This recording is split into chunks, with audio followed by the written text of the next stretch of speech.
In this video, we're going to discuss product cost flow. In particular, we're going to discuss the product cost flow for a manufacturing company. The reason we're discussing the manufacturing company rather than a merchandiser is because the merchandiser is the cost of a product for a merchandiser is very easy to determine, right? For a merchandiser, let me just type it over here. For a merchandiser, I think that's spelled correctly. All it is the cost that they pay their supplier, right? Let's say the supplier is the manufacturer. So if they buy an item for $5, that's going to be the cost of their inventory, $5, right? Now, if the merchandiser pays freight, shipping costs, they might be able to add it on. So if they pay 50 cents, they could add it on. And the total cost of their merchandise would be $5.50. And by the way, when I say added on, the proper word would be capitalized, right? Rather than expensing shipping costs, you capitalize it into the inventory as an asset, and then you eventually recognize it as an expense when you sell it as cost of goods sold, okay? But we're not going to discuss so much merchandiser because that's very simple. Let's discuss the more complicated one, which is the manufacturer. Why are we discussing this during managerial accounting? Well, understanding how our costs behave is very important, right? We need to understand which ones are variables, which ones are fixed, and how they change. And within the capitalization of various different types of costs into inventory, they have different behaviors. So under the standard GAAP, under absorption costing, inventory valuation, inventory cost is determined by accumulating various costs, some of which behave in a variable manner, others which behave in a fixed manner. So we need to understand what are those costs, and that's what I'm going to explain right now, right here with everything that we have in front of us, okay? So for a merchandiser, you only have one category in inventory, right? Again, I shouldn't have erased that. Merchandiser. If I spelled that wrong, please forgive me. The only category, I guess you could say, you call it inventory, right? For a manufacturer, you're going to have 3 subcategories of inventory. You could have one total for inventory, but in reality, manufacturer, you're going to have direct materials. That's going to be on your balance sheet, right? I'll just do it like that. That stands for direct materials. You're going to have work in process or work in progress, however you want to call it. Still haven't figured out what's the proper terminology there. I'll accept any one of the two. And then you're going to have finished goods. Okay? And then what happens when you sell your finished goods? All these are part of the balance sheet, right? So when you pay for things like material, when you pay for things that go in work in process, as you're going to see, it all stays in the balance sheet. It does not affect your income statement. It only is recognized as an expense once you sell it as finished goods, and we're going to recognize it as cost of goods sold, okay? So that's what I'm going to explain now. Very important concept for managerial accounting because you need to understand these costs if you're going to build budgets, right? If you're going to analyze your operations and determine whether you are going to continue with a product or not. Some of the costs that you've allocated to these products may not be, you can't get rid of, right? Because maybe you're just allocating a portion of the factory's rent and you have a commitment for the next 5 years. So even if you don't do the product, the portion that the product has of that factory rent is not going to go away, right? So that's why in managerial accounting it's very important to understand the behavior of all the costs that are capitalized into inventory, okay?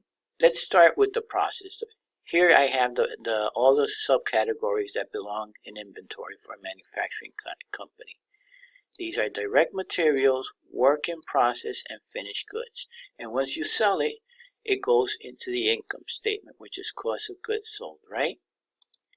So this is a balance sheet account, this is a balance sheet account, and this is a balance sheet account.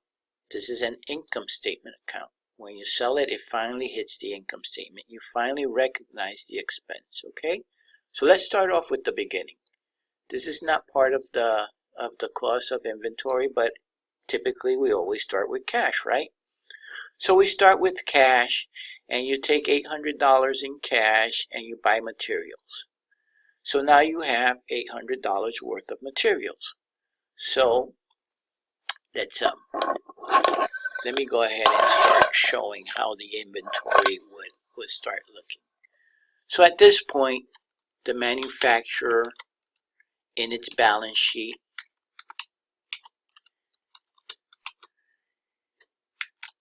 let's say balance sheet, and the manufacturer in its income statement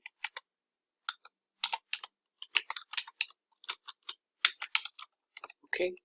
So at this point, the inventory balance, which we will subdivide into direct materials, work in process, and finished goods, has a balance of $800, right? That's all the balances has. Let me put inventory here. Inventory, and this is going to be my total, which let's see if I could find that here. That's going to be like that. And so let's go ahead and bold this and put some nice lines here so that we could understand exactly what we're working with here. Okay, so total inventory balance at this point is $800 at this point. Ignore these numbers, they're not there yet. Okay, we haven't gotten there yet. Okay, so somebody from the factory calls and says, I'm going to start working. Let's say we're producing guitars. I'm going to start working on an order of 1,000 units, 1,000 guitars, or so, whatever, you know. Please send me $100 worth of materials. Okay, so you take it out of inventory and you put it in work in process. Your inventory balance did not go up at that point, right? You just simply took $100 out of inventory, out of direct materials, and now that is in work in process, right? Once you have the materials in work in process, you're going to start working on it. Now, we have direct labor, which as we incur it, we're going to go ahead and we're going to capitalize it into inventory as well. When I talk about direct labor, as you can see here, we're talking about those individuals that actually touch the product. That's what we consider direct labor. So in the creation of a guitar, you can have somebody that cuts the wood, and you could also have somebody that assembles the guitar and glues them together, right? We're going to just assume that these people are paid either by the hour or by guitars produced, and so in that case, direct labor is a variable cost, right? Because the more guitars we produce, the more direct labor we're going to spend. It goes up with production or with sales, right? Direct materials also goes up with production and sales. So direct materials is also a variable cost, right? So the individuals start working on the wood, they start cutting the wood, they start putting it together, and at the end of the month we have to pay them $110, right? So rather than expense it, right? Rather than hit the income statement, we take that $110 and we capitalize it into inventory. Now, so we've added it over here, right? If we add it over there, that 100 is now going to become 210, right? Because we capitalize another $110 into work in process related to direct labor, right? Notice that it's not going to hit, it will not hit expense even when we pay them, right? We put it in wages payable. When we pay these laborers, we take it out of cash and we fulfill our obligation, right? So there is no, it's not hitting, this is a balance sheet account, and payable is a liability in the balance sheet account. It has not hit the income statement at that point at all. You're simply accumulating it into inventory. It's going to hit the income statement once you sell the inventory, okay? So now you have direct materials and work in process, which work in process is all those inventories that are not complete. You've started them, but you have not completed them, right? So at this point, you're also going to allocate all factory overhead, okay? So factory overhead is all those things that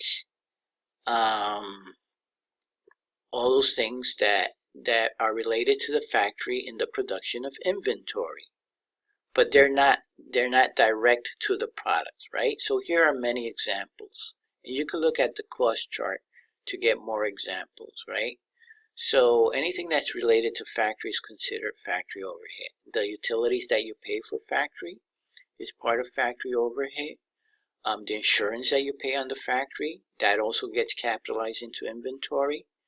Depreciation on machines in the factory, not in corporate headquarters, but in the factory, also get capitalized into inventory.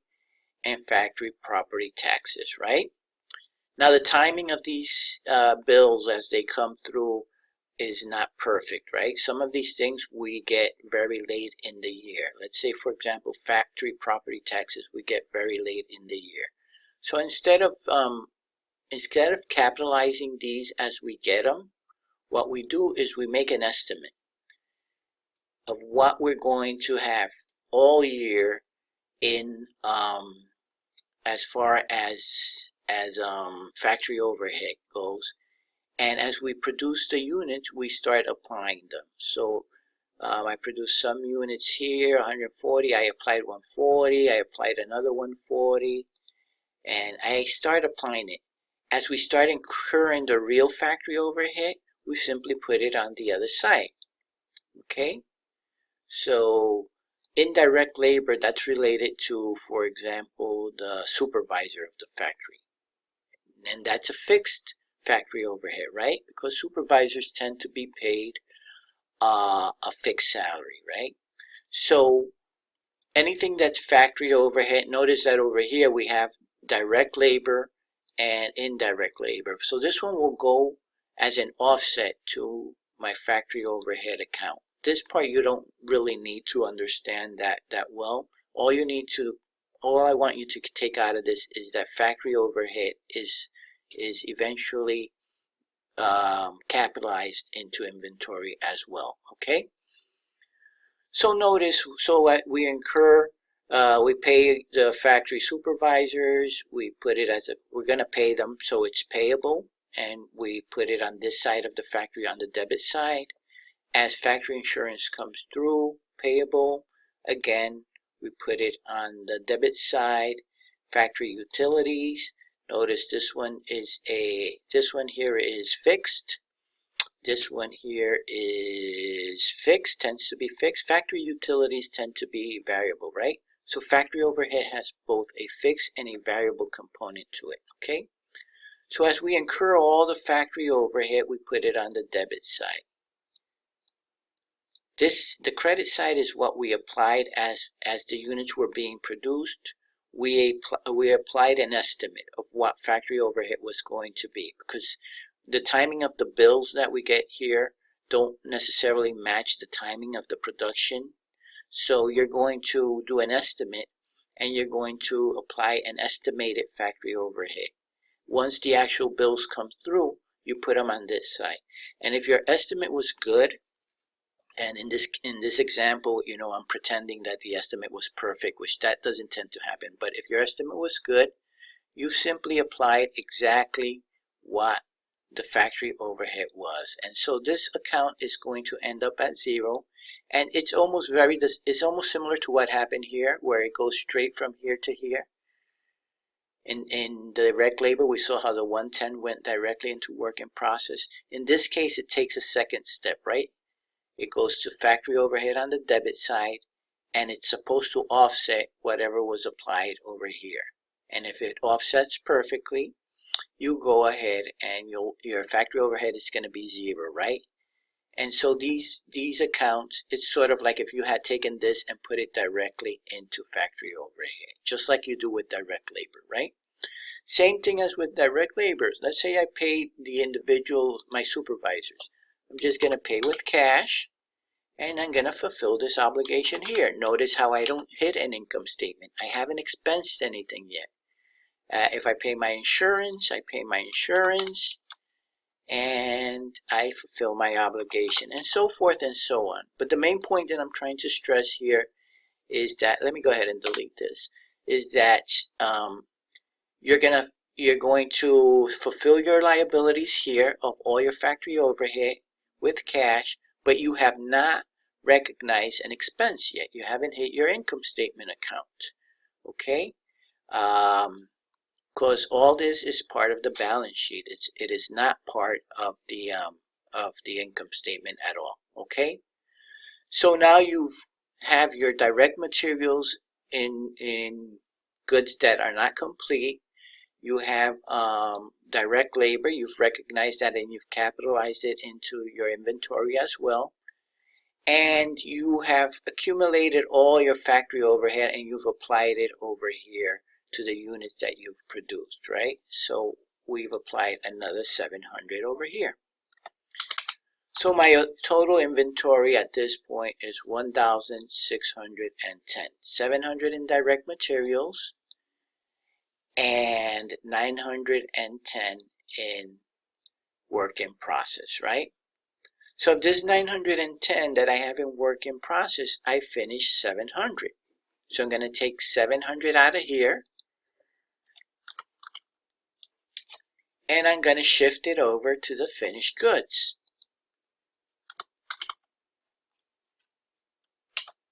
Okay, so we're back to 1,610. So I end the period with $700 in materials, 210 in work in process, and 700 in finished goods. All this is part of my inventory, total inventory. Okay, so now the last step.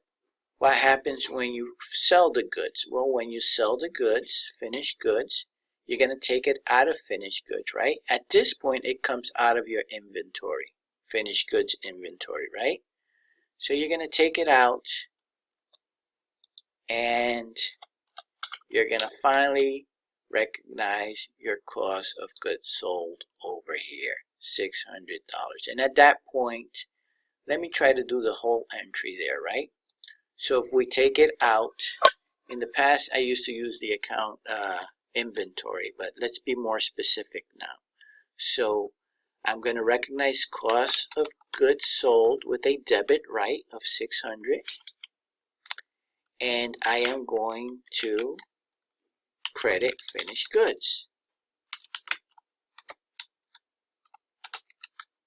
600. So that's the entry to recognize that.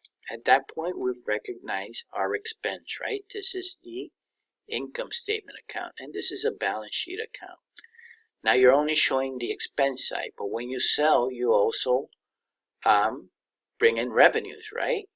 So let's say I sold this for cash. So I received cash, and I sold it for $800, right? I made $200 profit on this sale. Or let's say 1,000, because I think that's the example that I use. So 1,000 in cash, right? And you go ahead and you recognize your sales revenue.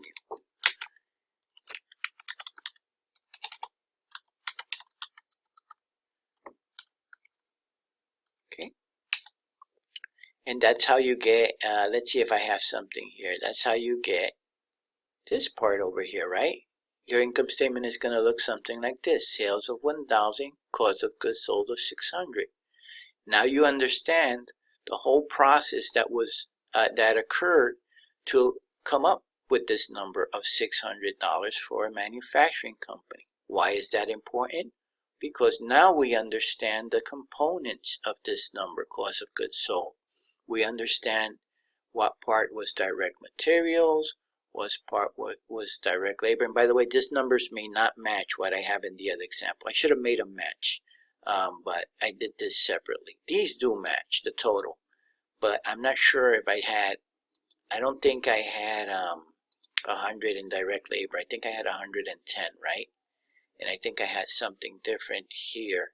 So don't worry about that. But anyways, the bottom line is that you can tell now what are the different components, and you now understand. Oh, I may have some problems reaching that other tab again. There you go. And now you understand the process that transpires to get to that. And this is important because we need to understand how our costs behave.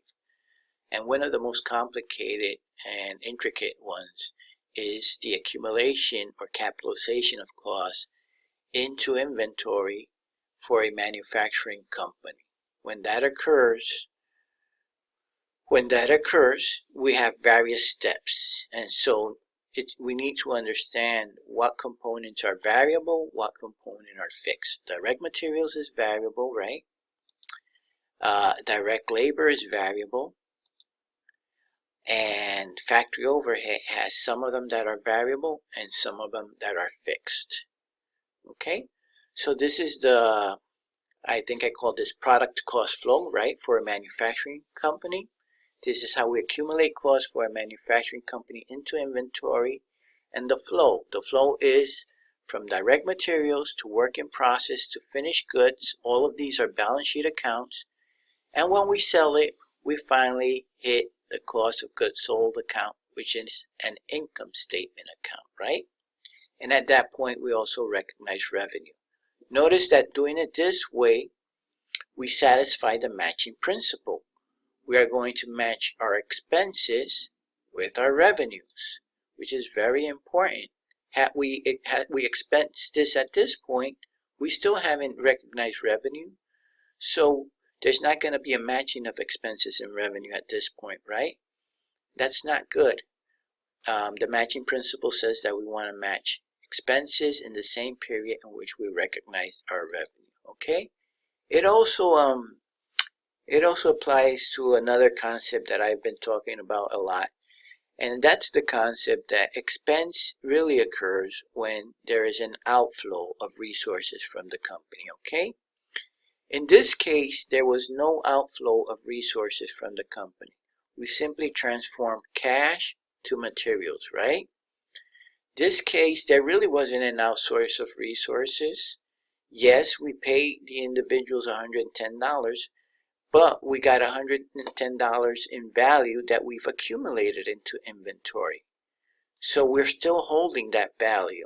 We're containing it in something called inventory, right? And all these cash outflows that we've had here to pay for these things, all that value is being contained in inventory as well. It only exits the company once we sell it, right? At this point, it's out of the company. The person holding this is the buyer at this point, right? So the company no longer has it. At that point is a good point to recognize our expenses, because that value has exited the company at that point. Okay, well, this information is useful for various analysis, and we're going to look at some situations in which in which understanding what my variable cost is and what my fixed cost is very important. Okay, thank you.